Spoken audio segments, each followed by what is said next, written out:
오늘 들려드릴 이야기는 52세의 인생의 두 번째 봄을 맞이한 한 남자의 이야기입니다. 이혼 후 홀로 남겨진 그는 퇴직을 앞두고 매일 빈 술잔만 채웠습니다. 그런 그에게 찾아온 기적 같은 만남. 나이차 29살, 중국계 스페인계 혼혈의 아름다운 여성. 하지만 세상은 손가락질했습니다. 나이차가 너무 난다고, 외모에 속은 거라고, 비자 때문이겠지 라고 말입니다. 심지어 딸마저 등을 돌렸습니다.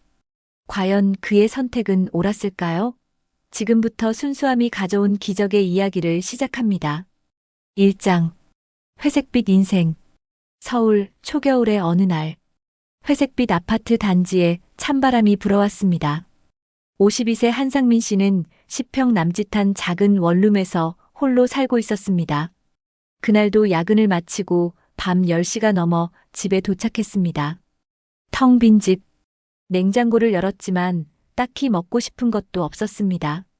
결국 편의점 도시락 하나를 전자레인지에 데워 먹고 소주 한 병을 꺼내 들었습니다. 이혼한 지 3년. 전처는 1년 전 재혼했고 대학생이 된 딸 유진이는 연락을 끊었습니다. 회사에서는 내년이면 정년퇴직입니다. 주변 친구들도 모두 각자의 삶에 바빴습니다. 상민 씨는 술잔을 기울이며 생각했습니다. 30대엔 일에 미쳤고 40대엔 돈을 쫓았습니다. 그 결과 이혼, 그리고 지금의 외로움만 남았습니다. 아내는 떠나면서 말했습니다. 당신은 가족보다 회사가 더 중요한 사람이라고. 주말에도 골프 접대 나가고 명절에도 해외 출장 가던 남편. 딸의 입학식도 졸업식도 참석하지 못했던 아버지. 그 대가가 이것이었습니다. 딸은 대학 입학 후 한 번도 집에 오지 않았습니다. 전화도 받지 않았습니다. 마지막으로 딸과 통화한 게 언제였을까? 1년도 더 된 것 같았습니다. 그때 휴대폰이 울렸습니다. 오랜만에 보는 이름. 박진수. 대학 시절 룸메이트였던 친구였습니다. 상민 씨는 전화를 받았습니다. 형, 나 진수야. 오랜만이지? 목소리 왜 그래? 뭐 힘든 일 있어? 상민 씨는 한숨을 쉬었습니다. 아니야, 그냥. 좀 피곤해서. 형, 솔직히 말해봐. 요즘 어떻게 지내? 혼자 사니까 외롭지? 상민 씨는 대답하지 못했습니다. 진수는 계속 말했습니다. 형, 잠깐 필리핀 세부 와서 쉬었다가. 내가 거기서 작은 카페 하나 하고 있거든. 형 마음 좀 녹여줄 거야. 비행기표만 끊어. 숙소는 내가 해결해 줄게. 진수는 5년 전 회사를 그만두고 필리핀으로 이주했습니다. 한국에서의 각박한 삶이 지겨워 해외에서 새로운 삶을 시작했다고 했습니다. 상민 씨는 잠시 망설였습니다. 하지만 이 답답한 일상에서 벗어나고 싶었습니다. 어차피 퇴직 전까지 써야 할 연차가 수십일 남아 있었습니다. 그래, 알았어. 일주일 정도 다녀올게. 좋아. 형, 후회 안 할 거야. 여기 날씨 정말 좋고 사람들도 따뜻해. 형한테 딱 필요한 곳이야. 그날 밤 상민 씨는 충동적으로 인터넷으로 세부행 비행기표를 예매했습니다. 일주일 뒤 출발. 그는 알지 못했습니다. 이 여행이 그의 인생을 완전히 바꿔놓을 거라는 것을. 2장. 따뜻한 바람. 일주일 후 인천공항. 상민 씨는 간단한 캐리어 하나만 들고 비행기에 올랐습니다. 4시간의 비행 끝에 도착한 필리핀 세부.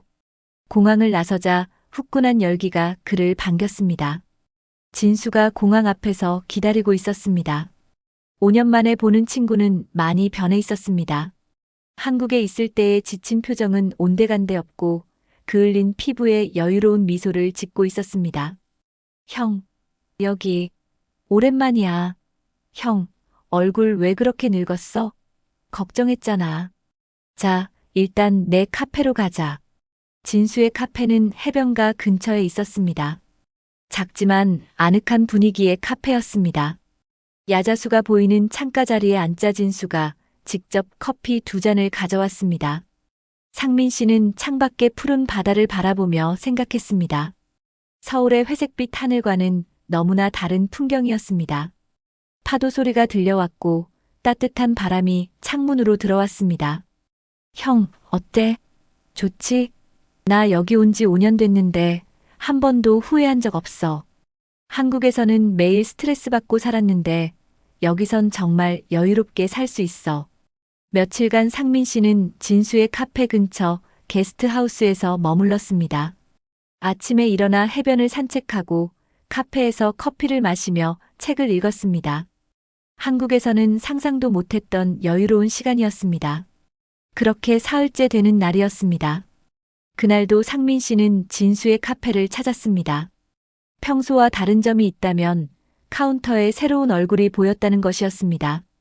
23세 정도로 보이는 젊은 여성이었습니다. 중국계와 서양계가 섞인 듯한 독특한 이목구비.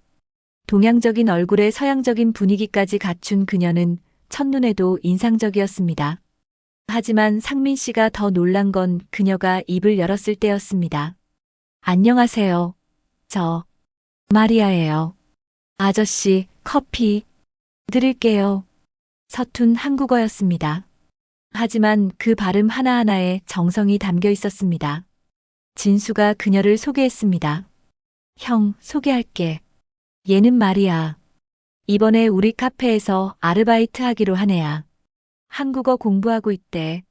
마리아는 카페 라떼를 만들어 상민 씨 앞에 놓았습니다. 그리고는 기대에 찬 눈빛으로 그를 바라봤습니다.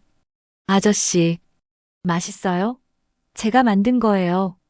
그 순수한 리액션에 상민 씨는 저도 모르게 미소를 지었습니다. 언제 마지막으로 이렇게 웃었던가 싶을 정도로 자연스러운 미소였습니다. 커피를 한 모금 마시자 마리아는 두 손을 모으고 긴장한 표정으로 기다렸습니다. 마치 시험 결과를 기다리는 학생 같았습니다. 응, 맛있어. 정말 잘 만들었네. 진짜요? 와, 감사합니다. 저 한국말 열심히 배우고 있어요. 아저씨, 제 발음 괜찮아요? 상민 씨는 고개를 끄덕였습니다. 마리아는 기쁜 듯 카운터로 돌아가 다른 손님을 응대했습니다. 그날 오후 진수와 이야기를 나누며 상민 씨는 마리아에 대해 물었습니다. 진수는 설명했습니다. 마리아는 중국계 어머니와 스페인계 아버지 사이에서 태어났다고 합니다. 세부 외곽의 시골 마을에서 자랐고 가난한 환경이지만 공부를 열심히 해서 대학에 다니고 있다고 했습니다. 그리고 한국에서 가사 도우미로 일하는 것이 꿈이라고 했습니다. 그래서 매일 밤 한국어 공부를 한다고 합니다. 형, 마리아 참 착한 애야. 집이 가난해서 학비 벌려고 여기저기서 아르바이트 하거든. 근데 한국어 공부도 따로 하고 있어. 정말 열심히 사는 애지. 시골에서 자라서 그런지 정말 순수해. 요즘 보기 드문 애야. 3장. 순수한 마음. 그날 이후 상민 씨는 매일 카페를 찾았습니다. 처음엔 그저 커피를 마시러 온다는 핑계였지만 사실은 마리아를 보고 싶었습니다. 그녀의 밝은 에너지가 그의 얼어붙은 마음을 조금씩 녹이고 있었습니다. 마리아는 매일 같은 시간에 출근해서 손님들에게 환한 미소로 커피를 내주었습니다. 어느 날 오후 손님이 없을 때 마리아가 상민 씨 테이블로 다가왔습니다. 손에는 낡은 한국어 교재를 들고 있었습니다. 아저씨, 죄송한데요. 저 한국말 좀 가르쳐 주시면 안 돼요? 저 혼자 공부하는데 발음이 맞는지 모르겠어요. 상민 씨는 교재를 받아들었습니다. 낡고 해진 책이었습니다. 형광펜으로 밑줄이 그어져 있고 여백에는 필기가 빼곡했습니다. 이 책 한 권에 마리아의 꿈과 노력이 담겨 있었습니다. 좋아. 내가 도와줄게. 그날부터 상민 씨와 마리아의 한국어 수업이 시작됐습니다. 손님이 없는 오후 시간, 카페 한쪽에서 둘은 마주 앉아 공부를 했습니다. 마리아는 정말 열심이었습니다. 한 단어 한 단어 노트에 적고 발음을 반복해서 연습했습니다. 틀려도 부끄러워하지 않고 다시 물어봤습니다. 그 순수한 열정에 상민 씨는 점점 빠져들었습니다. 아저씨, 이거 발음 맞아요? 감사합니다. 아니야, 감사합니다가 아니라 감사합니다야. 자, 천천히 따라해봐. 감사합니다. 감사합니다. 맞아요? 그래, 잘했어. 마리아는 환하게 웃었습니다. 그 미소를 보며 상민 씨는 느꼈습니다. 오랜만에 누군가를 가르치고 누군가의 성장을 지켜보는 것이 이렇게 기쁜 일인지 처음 알았습니다. 일주일이 지났습니다. 상민 씨는 회사에 연차를 더 내고 체류를 연장했습니다. 한국으로 돌아가고 싶지 않았습니다. 이곳에서의 시간이 너무 소중했기 때문입니다. 어느 날 저녁 마리아가 상민 씨에게 제안했습니다. 자신의 집에 초대하고 싶다고, 가족들도 만나보고 싶다고. 상민 씨는 흔쾌히 수락했습니다. 주말 마리아는 상민 씨를 자신의 고향 마을로 데려갔습니다. 세부 시내에서 차로 2시간 거리의 시골 마을이었습니다. 비포장 도로를 한참 달려 도착한 곳은 작은 목조 가옥들이 모여있는 마을이었습니다. 마리아의 집은 허름했습니다. 나무로 지은 작은 집. 하지만 집 앞 마당에는 꽃들이 피어 있었고 빨래가 바람에 펄럭이고 있었습니다. 가난하지만 정성스럽게 가꾼 흔적이 보였습니다. 마리아의 어머니가 나와 반겼습니다. 중국어와 영어가 섞인 인사였습니다. 상민 씨는 어색하게 고개를 숙여 인사했습니다. 어머니는 손수 음식을 준비했습니다. 화려하지 않지만 정성이 담긴 음식들이었습니다. 식탁에 둘러앉아 밥을 먹으며 상민 씨는 이 가족의 따뜻함을 느꼈습니다. 돈은 없어도 서로를 아끼는 마음이 가득했습니다. 마리아의 아버지는 많은 말을 하지 않았지만 딸을 바라보는 눈빛에는 사랑이 가득했습니다. 식사 후 마리아는 상민 씨를 마을 뒷산으로 데려갔습니다. 작은 언덕 위에서 바라본 마을 전경. 석양이 지는 하늘 아래 평화로운 풍경이 펼쳐졌습니다. 마리아가 입을 열었습니다. 아저씨, 저 언젠가 한국 가고 싶어요. 돈 많이 벌어서 엄마 아빠 도와주고 싶어요. 그리고 저 선생님 되고 싶어요. 한국어 선생님. 마리아의 눈빛에는 간절함이 담겨 있었습니다. 상민 씨는 가슴이 먹먹해졌습니다. 자신은 평생 돈을 쫓아 살았지만 정작 진짜 꿈이 무엇인지 잊고 살았습니다. 반면 마리아는 가난한 환경에서도 꿈을 포기하지 않았습니다. 그녀의 순수한 열정이 상민 씨에게 큰 울림을 주었습니다. 그날 밤 게스트하우스로 돌아온 상민 씨는 잠을 이룰 수 없었습니다. 마리아의 모습이 계속 떠올랐습니다. 그 순수한 열정, 밝은 미소, 진실한 마음. 다음 날 상민 씨는 결심했습니다. 마리아를 도와주기로. 그는 서점에 가서 한국어 교재 세트를 구입했습니다. 최신 교재에 워크북, 듣기 CD까지 전부였습니다. 그리고 전자제품 가게에서 중고 노트북 한 대를 샀습니다. 저녁 카페에서 마리아에게 선물을 건넸습니다. 마리아, 이거 받아. 내가 공부하는데 도움이 될 거야. 마리아는 선물 상자를 열었습니다. 그리고 그 안에 새 교재들과 노트북을 보자 눈물이 주르륵 흘러내렸습니다. 아저씨, 왜요? 왜 이렇게 좋게 해줘요? 저는 아무것도 아닌데. 아저씨한테 해준 것도 없는데. 마리아, 넌 내게 큰 선물을 줬어.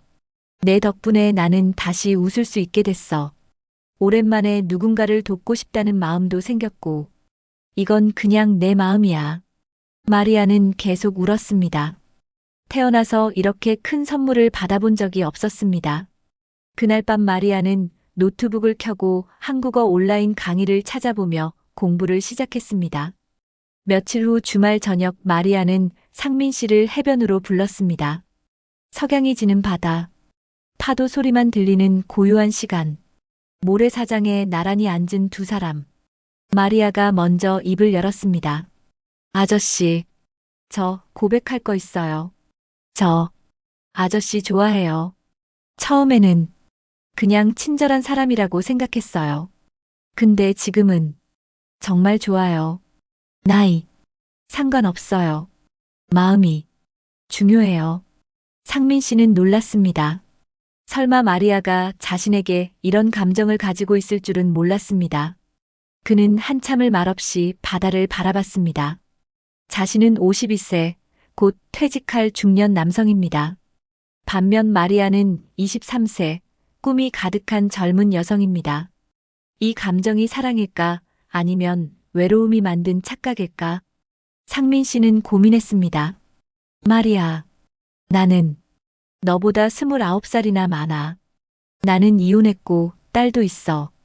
곧 퇴직하고 앞으로 뭘 할지도 모르겠어. 넌 젊고 예쁘고 앞날이 밝아. 나 같은 사람하고는. 아저씨, 저는 돈 때문에 이러는 거 아니에요. 비자 때문도 아니에요. 진짜 마음이에요. 아저씨는 저를 사람으로 봐줬어요. 다른 사람들은 제 얼굴만 봐요. 예쁘다고 하면서 저한테 나쁜 생각해요. 근데 아저씨는 달라요. 제 꿈 응원해주고 공부 도와주고 진심으로 대해줘요. 그날 밤 두 사람은 오랜 시간 이야기를 나눴습니다. 서로의 과거, 상처, 꿈에 대해. 그리고 상민 씨는 깨달았습니다. 이것은 외로움이 아니라 진짜 감정이라는 것을. 마리아의 순수함이 자신의 얼어붙은 마음을 녹였고 그녀의 열정이 자신에게 다시 살아갈 이유를 줬다는 것을. 마리아, 나도 솔직히 말할게. 나도 너를 좋아해. 처음엔 나이 차이 때문에 이 감정을 인정하고 싶지 않았어. 근데 이제는 알겠어. 진짜 사랑은 나이가 아니라 마음이라는 걸. 그날 밤 두 사람은 손을 잡았습니다. 파도 소리를 배경으로 새로운 시작을 약속했습니다.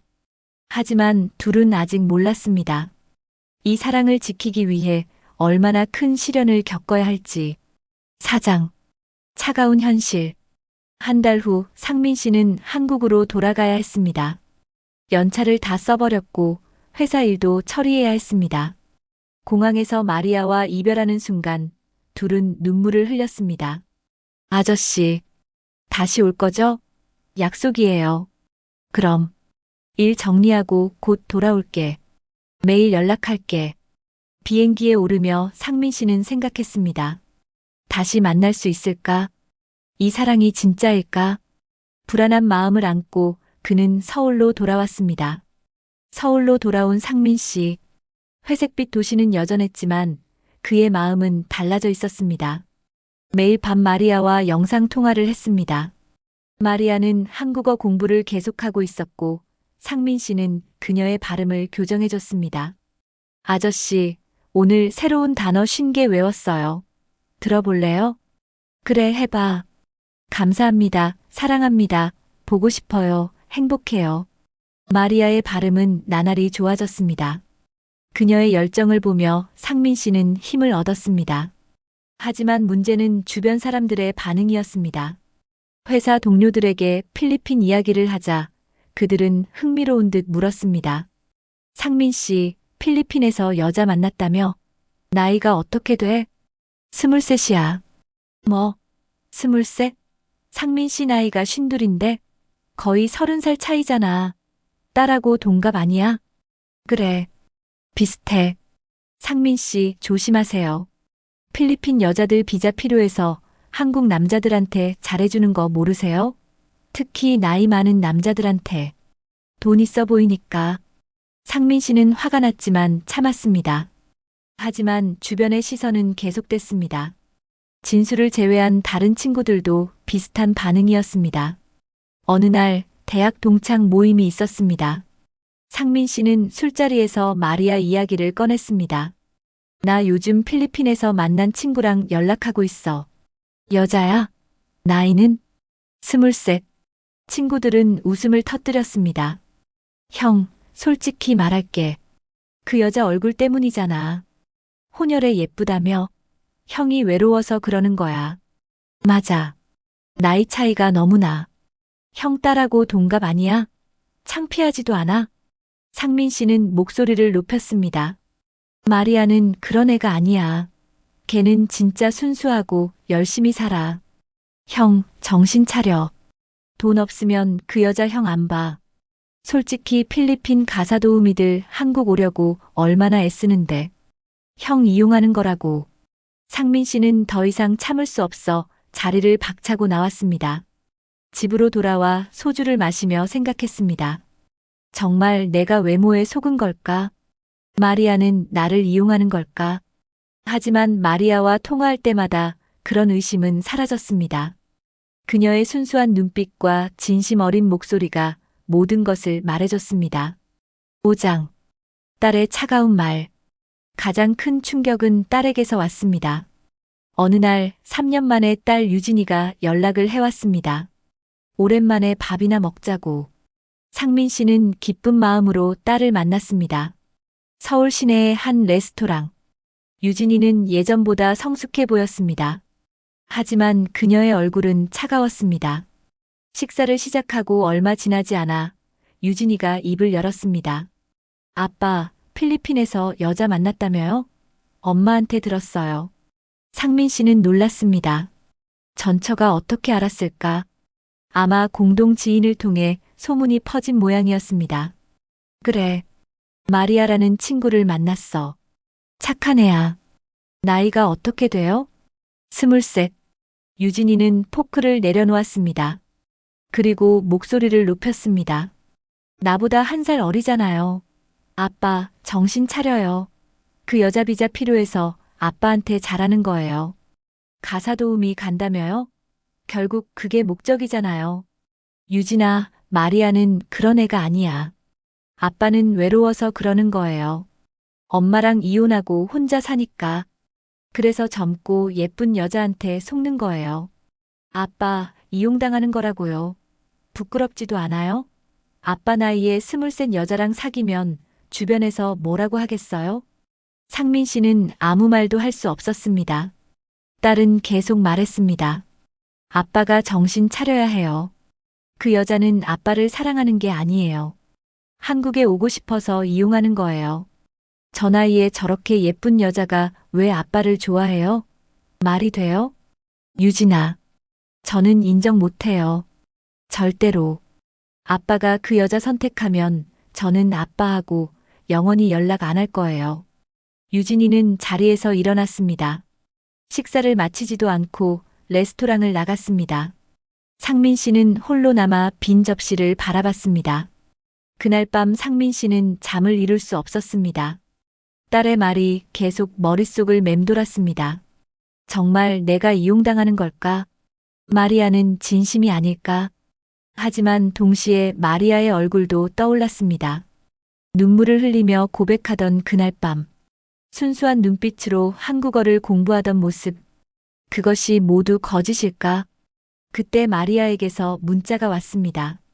서툰 한국어로 쓴 긴 문장이었습니다. 아저씨 보고 싶어요. 오늘 한국어 시험 봤어요. 90점 받았어요. 아저씨 덕분이에요. 감사해요. 사랑해요. 상민 씨는 눈물이 났습니다. 이 순수한 마음을 어떻게 의심할 수 있을까? 6장. 인생의 선택. 다음 날 상민 씨는 회사에 갔습니다. 그리고 인사팀을 찾아가 사직서를 냈습니다. 상민 씨, 왜요? 퇴직까지 1년밖에 안 남았는데. 퇴직금 다 받고 나가야죠. 괜찮습니다.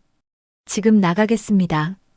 인사팀 직원은 놀랐지만 상민 씨의 결심은 확고했습니다. 그는 퇴직금을 받고 모든 것을 정리하기로 했습니다. 그리고 필리핀으로 이주하기로. 주변 사람들은 모두 말렸습니다. 상민아, 미쳤어? 퇴직금 받고 뭐 하게? 여기서 재취업해야지. 1년만 참아. 퇴직금 더 받고 나가. 그 여자 때문에 인생 망치지 마. 하지만 상민 씨의 결심은 흔들리지 않았습니다. 그는 평생 다른 사람들의 시선을 신경 쓰며 살았습니다. 이제는 자신의 마음을 따르고 싶었습니다. 마리아에게 전화를 걸었습니다. 마리아, 나 한국 그만두고 필리핀 갈게. 네? 아저씨. 무슨 말이에요? 나 회사 그만뒀어. 퇴직금 받고 필리핀에서 살 거야. 너랑 함께. 전화 너머로 마리아가 우는 소리가 들렸습니다. 아저씨. 안 돼요. 저 때문에. 아저씨 인생 다 버리면 어떡해요? 저는 괜찮아요. 아저씨는 한국에서 잘 살아야 해요. 마리아, 버리는 게 아니야. 새로 시작하는 거지. 인생이 한 번뿐이라면 나는 이번엔 내 마음을 따르겠어. 근데 아저씨 딸은요? 가족은요? 딸은 이해 못할 거야. 근데 괜찮아. 언젠가는 알아줄 거야. 지금은 너랑 함께하는 게 내 선택이야. 2달간 상민 씨는 모든 것을 정리했습니다. 원룸 계약을 해지하고 필요 없는 물건들을 정리했습니다. 평생 모은 저축과 퇴직금을 합쳐도 많은 돈은 아니었지만 필리핀에서 조용히 살기에는 충분했습니다. 출국 전날 상민 씨는 딸에게 마지막으로 전화를 걸었습니다. 유진이는 전화를 받지 않았습니다. 문자를 보냈습니다. 유진아, 아빠 필리핀 간다. 마리아랑 살기로 했어. 내가 이해 못하는 건 알아. 근데 아빠는 이번 선택에 후회 없을 것 같아. 언젠가 내가 이해해 주길 바란다. 사랑한다. 답장은 오지 않았습니다. 7장. 새로운 시작. 2달 후 상민 씨는 2개의 큰 캐리어를 들고 인천공항에 섰습니다. 이번에는 편도 티켓이었습니다. 돌아올 계획이 없었습니다. 공항에는 아무도 그를 배웅하러 오지 않았습니다. 친구들도 가족도 없었습니다. 하지만 상민 씨는 후회하지 않았습니다. 4시간의 비행 끝에 도착한 세부공항. 출구를 나서자 마리아가 기다리고 있었습니다. 그녀는 상민 씨를 보자마자 달려와 안겼습니다. 아저씨, 진짜 왔어요? 꿈 아니에요? 저 때문에. 아저씨 다 버리고 왔는데. 정말 괜찮아요? 상민 씨는 마리아의 등을 토닥였습니다. 마리아, 버린 게 아니야. 새로 시작하는 거야. 너와 함께. 그날부터 상민 씨의 새로운 인생이 시작됐습니다. 진수의 도움으로 세부 시내에 작은 집을 얻었습니다. 해변이 보이는 2층 집이었습니다. 월세는 한국의 절반도 안 됐습니다. 그리고 현지 한국어 학원에서 강사 일을 시작했습니다. 한국인들이 운영하는 어학원에서 필리핀 학생들에게 한국어를 가르쳤습니다. 월급은 한국의 절반도 안 됐지만 생활하기에는 충분했습니다. 마리아는 계속 대학을 다니며 공부했습니다. 그리고 상민 씨와 함께 사는 집에서 매일 밤 한국어 공부를 이어갔습니다. 이제 그녀의 한국어 실력은 눈에 띄게 늘었습니다. 여보, 오늘 수업에서 한국 역사 배웠어요. 조선시대요. 정말 재미있었어요. 마리아는 이제 아저씨 대신 여보라고 불렀습니다. 상민 씨는 그 호칭이 좋았습니다. 6개월 후 마리아는 대학을 졸업했습니다. 그리고 현지 초등학교에서 영어 교사로 일하기 시작했습니다. 동시에 방과 후에는 한국어도 가르쳤습니다. 2사람은 조용한 결혼식을 올리기로 했습니다. 세부 해변가에 작은 레스토랑을 빌렸습니다. 하객은 진수와 마리아의 가족들, 그리고 몇몇 친구들 뿐이었습니다. 화려하지 않았지만 따뜻한 결혼식이었습니다.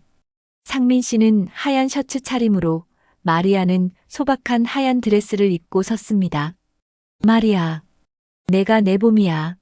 내 인생의 2번째 봄. 평생 너를 지킬게. 저도. 여보 평생 사랑할게요. 행복하게 해줄게요. 하객들이 박수를 쳤습니다. 진수가 샴페인을 터뜨렸습니다. 마리아의 어머니는 눈물을 흘렸습니다. 딸이 좋은 사람을 만나서 행복해하는 모습을 보며 그날 밤 2사람은 바닷가를 걸었습니다. 파도 소리를 들으며 손을 잡고 걷는 시간. 상민 씨는 생각했습니다. 인생의 반을 살았지만 이제야 진짜 행복이 무엇인지 알게 됐다고. 8장. 평범한 행복. 결혼 후 1년이 지났습니다. 상민 씨와 마리아는 평범하지만 행복한 나날을 보냈습니다.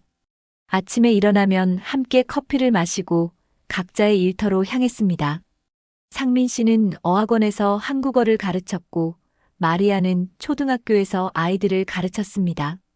저녁이면 함께 장을 보고 집에서 요리를 해 먹었습니다. 한국에서의 삶과는 완전히 달랐습니다. 돈은 많지 않았지만 시간은 충분했습니다. 매일 저녁 함께 식사하고 주말이면 해변을 산책했습니다. 진수와 함께 카페에서 커피를 마시며 이야기를 나누는 시간도 좋았습니다. 물질적으로는 한국에서보다 부족했지만 마음은 훨씬 풍요로웠습니다. 마리아의 한국어 실력은 나날이 늘었습니다.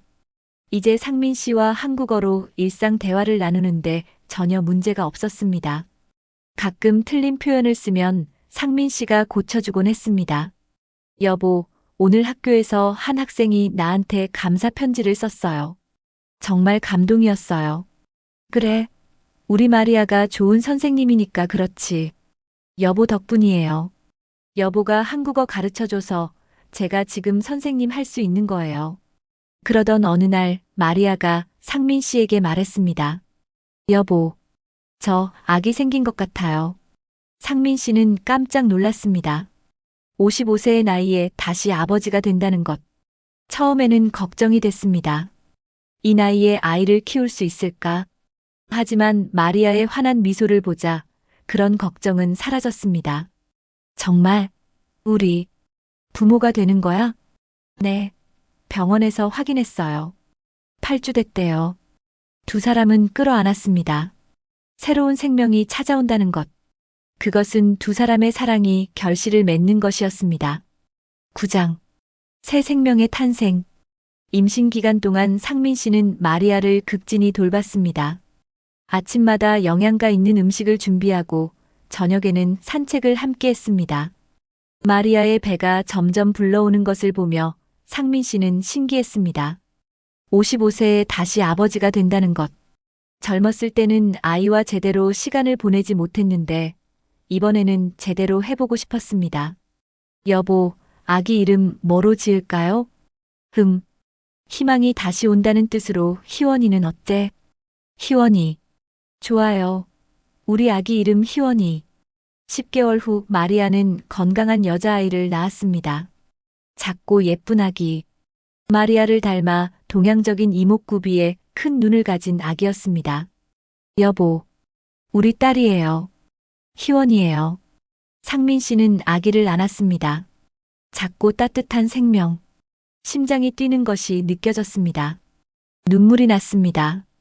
이 나이에 다시 이런 감동을 느낄 줄은 몰랐습니다. 희원아, 아빠가 너를 정말 잘 키울게. 약속해. 그날부터 상민 씨의 삶은 또 한 번 변했습니다. 아침마다 아기를 안고 바다를 바라봤습니다. 작은 손가락을 꼭 쥐고 자장가를 불러주었습니다. 밤에 아기가 울면 상민 씨가 일어나 분유를 탔습니다. 마리아는 출산 후 몸조리를 하며 쉬었습니다. 상민 씨는 젊었을 때 딸에게 해주지 못했던 것들을 희원이에게 다 해주고 싶었습니다. 여보, 제가 할게요. 여보는 쉬어요. 괜찮아. 내가 할게. 넌 많이 힘들었잖아. 마리아는 그런 상민 씨를 보며 미소 지었습니다. 이 남자를 선택하길 정말 잘했다고 생각했습니다. 10장. 딸과의 화해. 희원이가 태어나고 2년이 지났습니다. 아기는 이제 걸음마를 하고 간단한 말을 할 수 있게 됐습니다. 상민 씨는 매일 아기와 시간을 보내며 행복했습니다. 어느 날 저녁 상민 씨는 오랜만에 한국에 있는 딸 유진이를 생각했습니다. 마지막으로 연락한 게 3년 전이었습니다. 그때 유진이는 차갑게 거절했습니다. 하지만 상민 씨는 포기하지 않았습니다. 가끔씩 딸에게 문자를 보냈습니다. 답장은 오지 않았지만 계속 보냈습니다. 희원이가 태어났을 때도 첫 걸음마를 했을 때도 사진을 보냈습니다. 그러던 어느 날 놀랍게도 유진이에게서 영상통화가 왔습니다. 3년 만이었습니다. 상민 씨는 떨리는 마음으로 전화를 받았습니다. 화면에는 딸의 얼굴이 보였습니다. 예전보다 더 성숙해 보였습니다. 처음엔 어색한 침묵이 흘렀습니다. 아빠, 잘 지내세요? 그래, 잘 지내. 너는?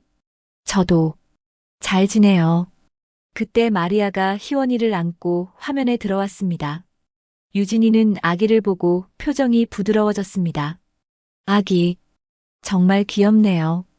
이름이 뭐예요? 희원이에요.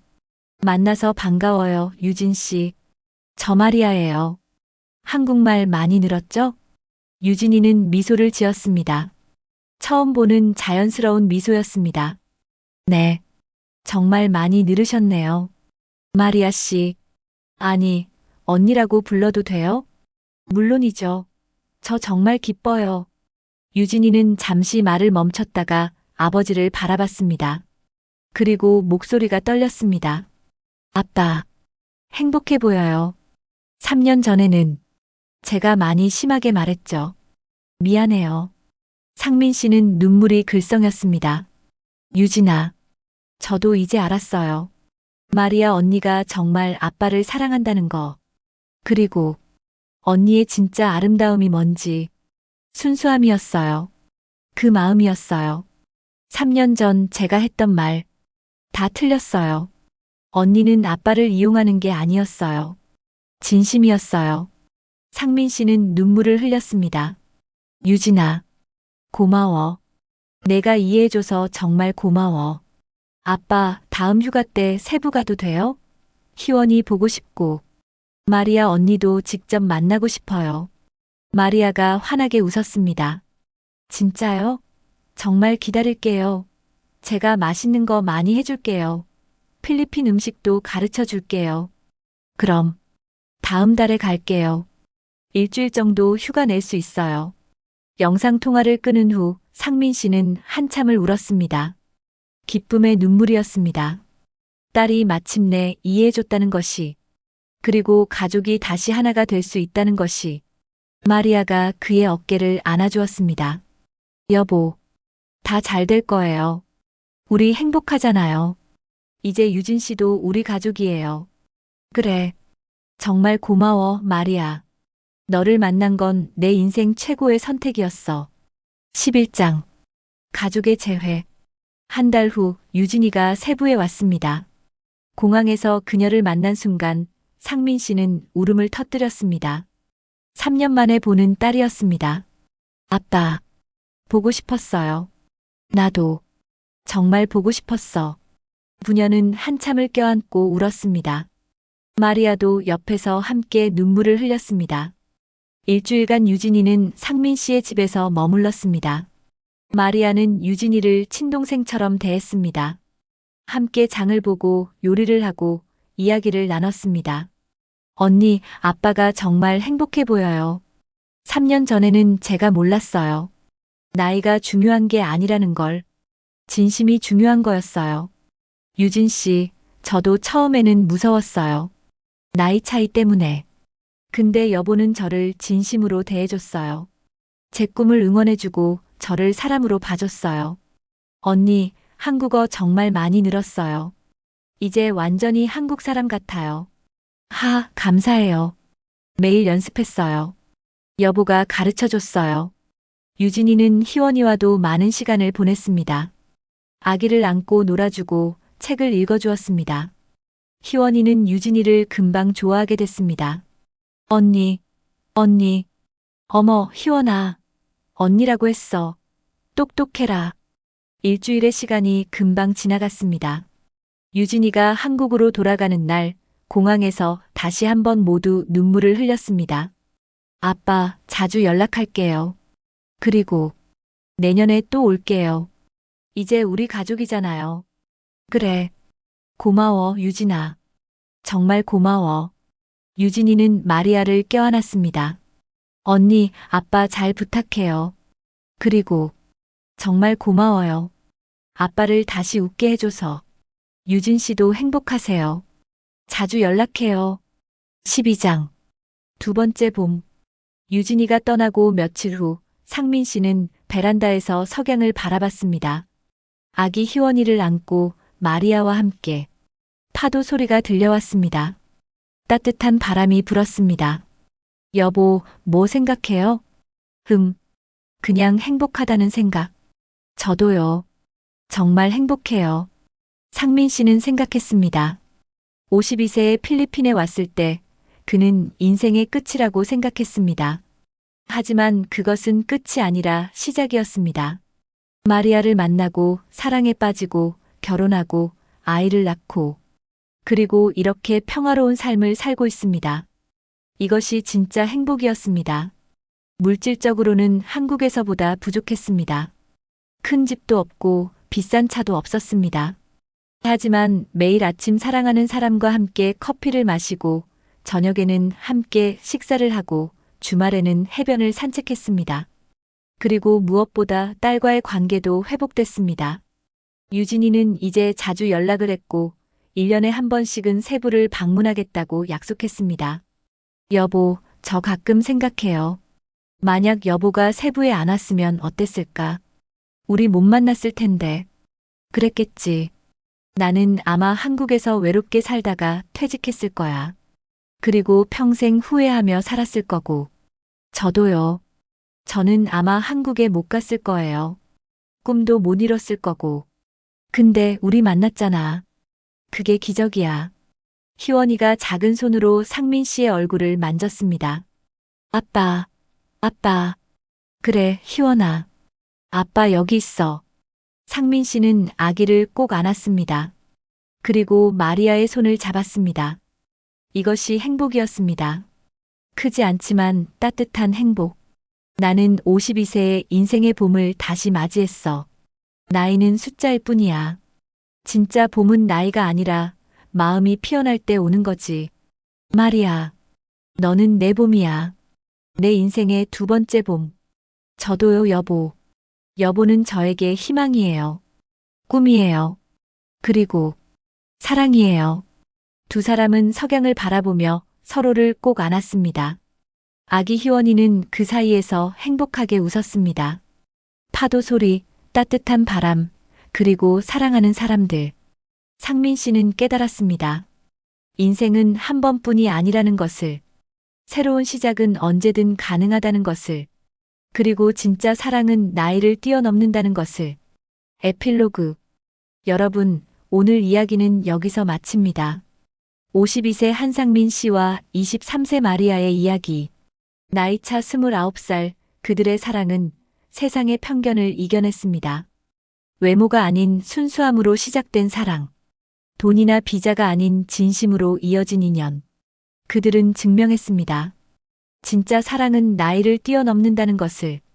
여러분도 혹시 나이 때문에 새로운 시작을 두려워하고 계신가요? 이 이야기가 여러분께 용기를 드렸으면 좋겠습니다. 인생의 두 번째 봄은 언제든 올 수 있습니다. 마음만 열면 됩니다. 나이는 숫자일 뿐입니다. 중요한 건 마음이 얼마나 젊은가입니다. 오늘 이야기가 좋으셨다면 구독과 좋아요 부탁드립니다. 다음에도 더 좋은 이야기로 찾아뵙겠습니다. 감사합니다.